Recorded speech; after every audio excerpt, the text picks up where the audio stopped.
계속해서 15장을 통해서 부활에 대한 이야기를 계속 나누고 있습니다. 잠깐 정리를 해보자면 이제 제일 처음에 15장 전반부에서는 사도 바울이 예수님께서 부활하신 것이 얼마나 진실한 사건인지에 대해서 이제 얘기를 하고, 그리고 예수님 안에서 잠자는 자들, 죽은 자들 얘기하는 거죠. 믿는 자들의 몸의 부활도 당연히 따라오는 순리가 된다. 그것이 없다면 모든 기독교 교리가 무너지게 될 것이다. 그런 얘기를 함께 나왔었고, 그 다음에는 이제 예수님의 그 부활을 통하여서 예수님의 부활이 가져오는 의미가 무엇이고 우리의 삶에 어떻게 영향을 미치게 되느냐.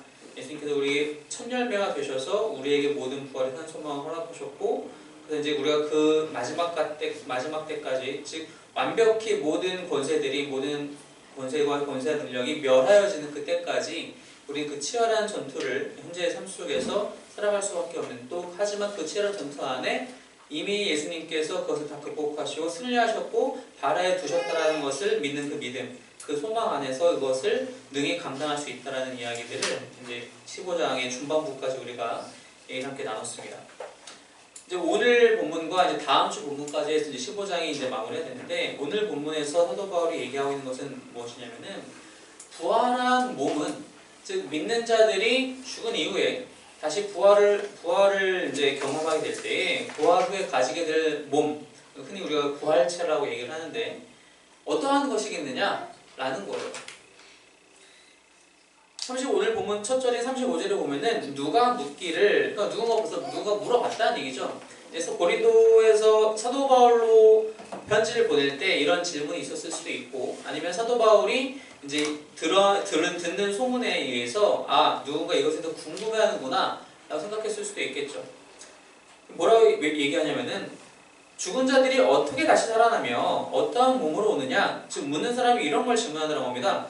부활이 도대체 어떻게 일어나는 것이냐, how to, 부활이 어떻게 일어나는 것이냐, 그 부활의 어떤 순서, 어떤 논리적인 알고리즘이 있는 것이냐, 그리고 부활하게 되면 사람은 어떠한 몸을 갖게 되느냐, 그런 물음을 던졌다라는 거예요. 그때 36절에 사도 바울이 뭐라고 대답하냐면은 어리석은 자요 라고 대답을 합니다.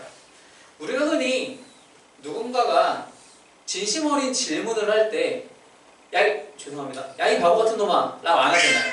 그죠? 사도 바울은 왜 이 말을 했느냐, 묻는 사람의 의도가 보인다라는 거예요. 묻는 사람의 의도는 부활거 다 뻥이야, 야 말이 되냐? 그게 되면은 어떻게 하는지 설명해봐, 어떤 몸을 갖게 되는지 설명해봐 라고 시니컬하게 시비 걸면서 질문했다는 거예요. 그래서 사도 바울은 어리석은 자요 이렇게 이제 대답을 시작을 해요. 그러면서 뭐라고 얘기하느냐, 비유를 갖고 옵니다. 내가 뿌리는 씨가 죽지 않으면 살아나지 못하겠고, 또 내가 뿌리는 것은 장래 영체를 뿌리는 것이 아니요 다만 밀이나 다른 것의 알맹이 뿐이로되. 무슨 얘기냐면은 사도 바울은 이미 어리석은 자라는 그 한마디 안에 대답을 다 하고 있어요. 야, 알 수 없어. 그거를 왜 묻고 있니? 그런 것을 묻는 것 자체가 어리석은 거야. 알 수 없어. 왜냐? 부활을 경험한 사람이 우리 주변에 있나요? 없어요. 우리가 이미 부활을 경험했나요? 없어요. 그렇지 않아요. 알지 못하는 일에 대해서 물어봤을 때 그 질문에는 불온한 의도가 있다는 겁니다. 사도 바울은 그것을 꿰뚫고 있다는 거예요. 그래서 너가 지금 믿음 없이 그렇게 질문하는데 너의 질문이 얼마나 말이 안 되느냐, 우리가 그건 다 알지 못하는 것에 대해서 내가 어떻게 대답하겠느냐.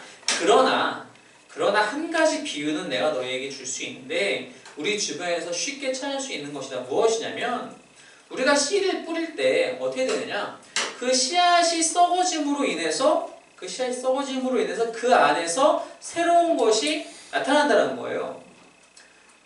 농사를 지어본 사람이라, 혹은 농사를 지어보지 않았더라도 우리가 어렸을 때 그런 관찰 실험들 많이 하잖아요. 콩나물도 심어보고 강낭콩도 심어보고 많이 한단 말이에요. 씨앗이 썩어지면 그 안에서 새로운 생명이 다시 솟아나게 됩니다. 이건 사도 바울이 처음 얘기한 것도 아니에요. 바로 예수님께서도 요한복음 12장에서 똑같이 말씀을 하세요. 요한복음 12장 24절을 보시면 내가 진실로 너희에게 이르노니 한 알의 밀이 땅에 떨어져 죽지 아니하면 한 알 그대로 있고 죽으면 많은 열매를 맺느니라. 예수님이 이미 사용하신 비유를 사도 바울이 가져와서 한 번 더 넓은 의미에서 사용을 하게 됩니다. 씨앗이 죽어야지. 씨앗이 썩어지면 이게 인간으로 치면 이제 죽음을 경험하게 되는 거죠. 그 이후에 새로운 것이 나타난다는 겁니다. 그런데 우리가 알지 못한다는 거예요. 씨앗만 보고는 이것이 다음에 무엇으로 바뀔지 알지 못한다는 거예요. 물론 농부는 알죠. 내가 이번에 감자를 심어야지, 토마토를 심어야지 알고 싶지만 일반 사람이 그냥 씨앗만 보고 아무런 백그라운드 배경 지식이 없이 씨앗만 보고는 이게 도대체 무슨 씨앗인지, 내가 이것을 심으면 무엇이 나오는지 알 수 없다는 거예요. 그렇기 때문에 우리가 부활한 이후에 가지게 될 육신이 어떻게 생겼을지, 어떠한 과정을 거쳐서 그것이 우리에게 주어질지도 역시 모른다는 겁니다.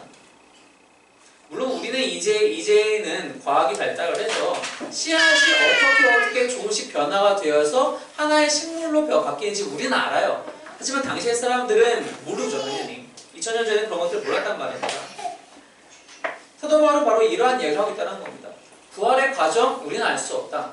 부활한 이후의 모습, 역시 알 수 없다. 그러나 확실한 건 그 부활은 우리가 죽은 이후에, 우리의 육신이 썩어진 이후에 우리가 알지 못하는, 우리가 예상할 수 없는 방식으로, 예상할 수 없는 그런 부활체가 우리에게 주어질 것이다. 분명히 주어질 것이다. 그럼 어떠한 형태로 우리에게 주어질 것이냐? 알 수는 없지만 분명히 하나님께서는 38절, 하나님이 그 뜻대로 그의 형체를 주시되 각 종자에 그 형체를 주시느니라.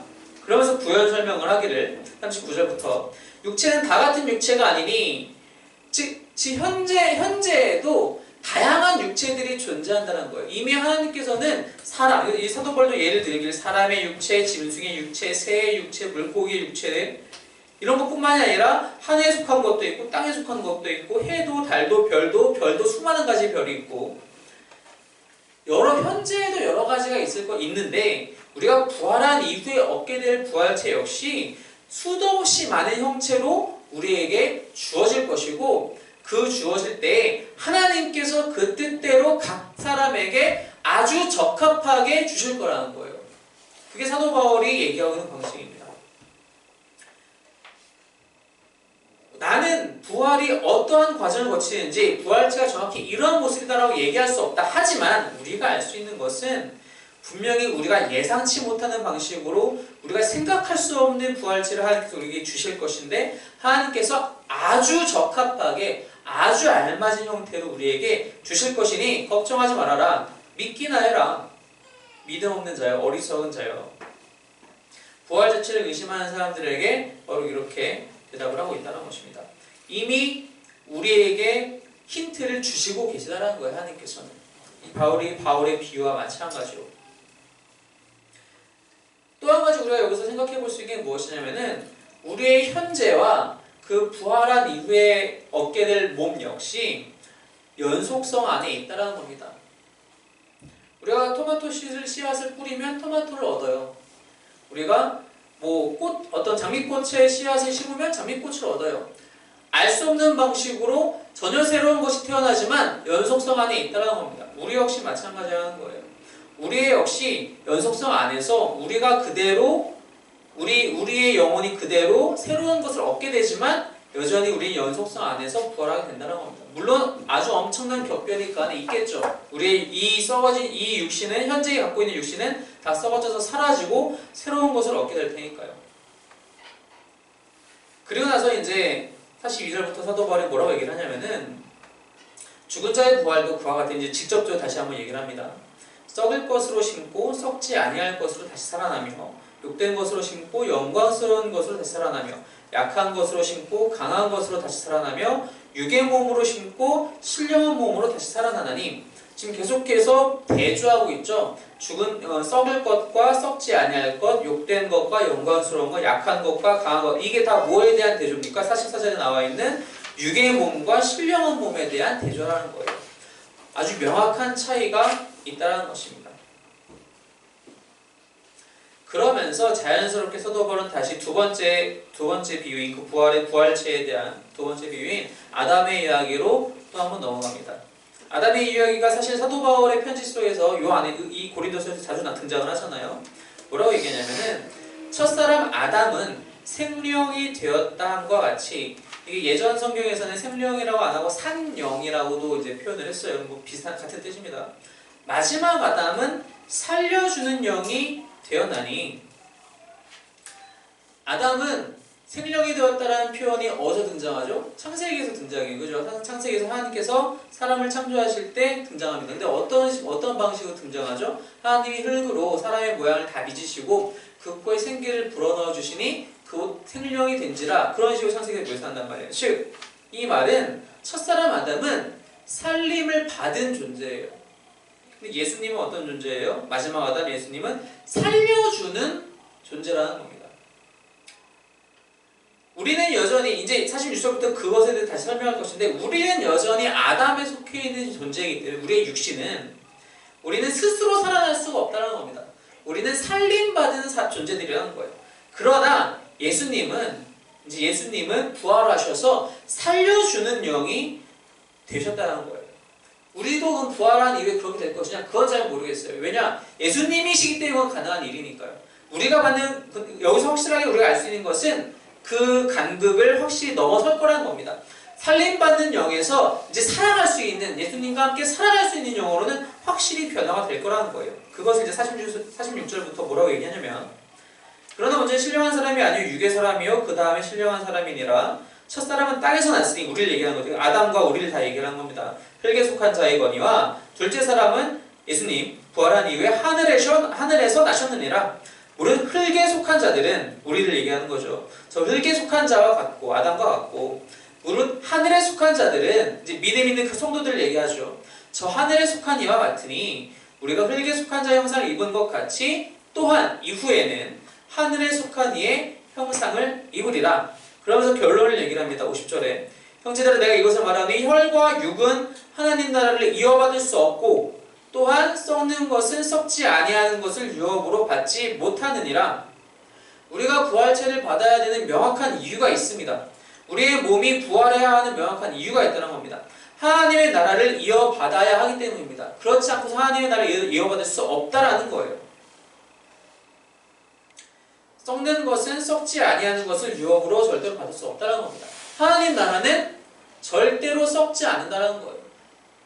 영원 무궁한 나라라는 겁니다. 하나님의 권세가 영원 무궁하듯이 하나님의 사랑이 영원 무궁하듯이 하나님의 나라 역시 영원 무궁하다는 것입니다. 그 나라를 유업으로 받으려면 그 나라에 들어가려면 그 나라의 시민으로 살아가기 위해서는 썩을 몸으로는 갈 수 없다는 겁니다. 혈과 육으로는 들어갈 수가 없다는 겁니다. 우리는 새로운 존재로 바뀌어야 한다는 것입니다. 이것을 그럼 우리가 오늘날 읽으면서 어떻게 이것을 우리의 삶 속에서 다시 한번 생각해 봐야 되느냐? 저는 44절에서 사도 바울이 사용한 단어들을 좀 생각을 좀 해보았어요. 44절을 보면 육의 몸과 신령한 몸에 대해서 얘기를 합니다. 이게 원어에서 보면은 육의 몸을 뭐라고 하고 있냐면은 소마 푸시키콘이라고 표현을 해요. 네. 고대 그리스어에서 육신의, 그러니까 한글 성경에서 육신으로 번역한 단어가 두 가지가 있는데 하나는 소마고 하나는 사르스예요. 사도 바울이 즐겨 사용하는 두 가지 표현입니다. 사르스는 우리의 물리적인 육신을 얘기할 때 표현하는 것이 사용하는 단어가 아니라 우리의 죄성에 대해서, 우리가 죄를 저지를 수밖에 없는 본성에 대해서 얘기할 때 사르스라는 단어를 쓰고 그것을 한글 성경으로 번역할 때 육신이라고 번역을 합니다. 우리의 육에 묶여있는 그런 정욕과 그런 우리의 교만, 그런 우리의 죄악들을 다 얘기하는 것이죠. 소마라는 단어는 무슨 뜻을 갖고 있냐면은 소마는 우리의 물리적인 육신을 얘기하면서 동시에 우리의 전인격적인 몸을 동시에 얘기를 합니다. 그러니까 사람이란 존재 자체를 얘기할 때 소마라고 표현을 해요.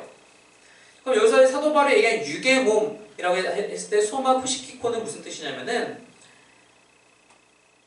푸시케라는 단어가 이제 사람의 영혼을 이제 표현하는 단어거든요. 그 말을 뒤에 붙이면서 사람의 영혼이 주도가 되는 몸이라는 거예요. 소마 푸시키코는 사람의 영이 주도가 된 몸이라는 겁니다. 근데 그것이 신령한 몸으로 다시 살아나는데 이 신령한 몸을 표현해서 사도 바울이 어떤 단어를 사용하냐면은 소마 푸뉴마티콘이라고 사용해요. 푸뉴마타라는 것은 성령 하나님을 얘기할 때 사용한 단어예요. 무슨 뜻이냐? 성령 하나님에 의해서 주도된 몸을 얘기를 한다는 것입니다. 우리에게 이것이 다가오는 의미가 무엇이냐? 우리가 어떻게 살 것이냐? 나의 주도대로, 나의 주도로, 나의 주장대로 나의 육신을 지배해서 살아갈 것이냐?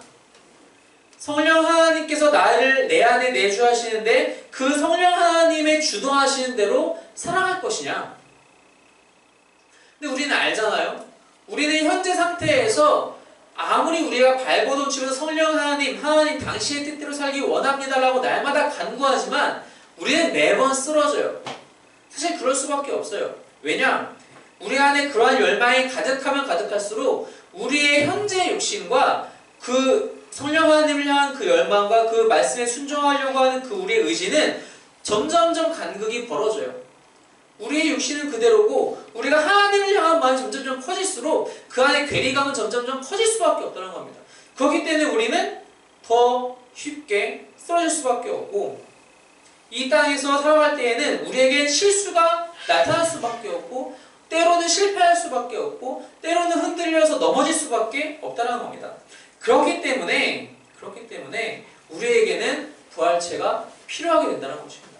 완벽히 조화되어 성령 하나님의 모든 주다하심에 따라갈 수 있는, 완벽하게 순종하며 따라갈 수 있는 그 부활체가 우리에게는 필요하다는 것입니다. 나의 현재 삶이 그렇지 못하다고 해서 난망할 필요 없어요. 야, 내가 이런데 어떻게 하나님 나라 들어가나? 괜찮아요. 괜찮습니다. 우리는 그날에 하나님 앞에 서서 그 모든 것들을 하나님께서 우리를 회복시켜 주시는 것을 경험하게 될 겁니다.